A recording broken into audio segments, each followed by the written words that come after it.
Hi, my name is Tom Jewell and I'm a lecturer practitioner at King's College London, and I'm going to tell you about the development of a children's version of the SCORE Index of Family Function and Change. So the first thing to tell you is a bit about the SCORE itself. So the SCORE is a measure which has been developed over the last few years in the UK and Ireland, and it's been developed as a research tool, but also to be a routine outcome measure. So it's a self-report measure which is completed by family members, and a family member completes the measure, really giving their perception of family life. And so the aim of the SCORE is both to get a snapshot of current perceptions of family life, but also to see whether those perceptions change as the result of intervention such as family therapy. So the SCORE was developed to be used by adults, but also to be used by children aged 12 and over. But what we didn't know was whether or not children under 12 might also understand the SCORE, and to look at the possibility of developing a children's version. So there were 3 phases to this study. In the first phase, I met with a group of 7 children aged between 8 and 10 years of age, and they were recruited from a school setting, so it was a non-clinical sample. And they completed a version of the SCORE, and then at the end of that, there was time for some group discussion.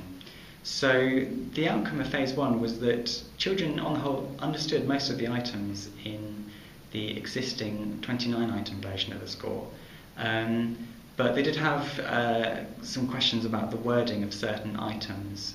So the overall feedback was that they felt it would be a good idea to develop a version of the SCORE just for children, and in particular they suggested simplifying the wording of some of the items, but also they suggested things like adding some colour to the measure.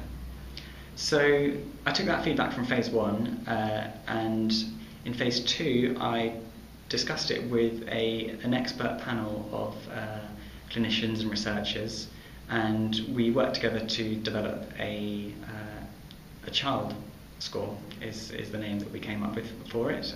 So a children's version of the SCORE. And this child SCORE used shorter items, simpler wording, and we also brought in some colour to the measure to make it visually appealing. So once everyone in the expert panel was happy with our child SCORE, we then moved on to phase 3 of the study, in which I gave the child SCORE to a non-clinical sample of children, again from a local school.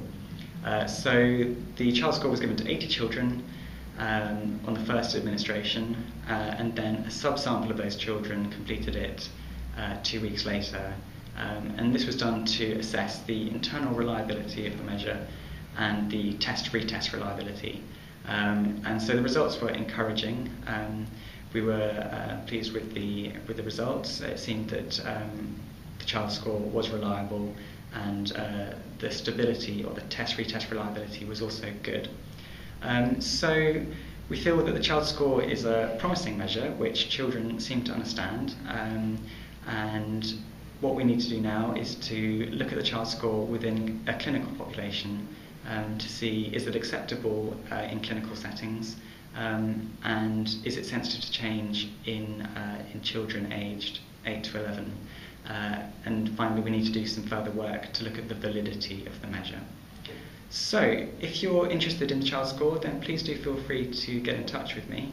My email address is tom.1.jewell@kcl.ac.uk. Okay, thank you very much.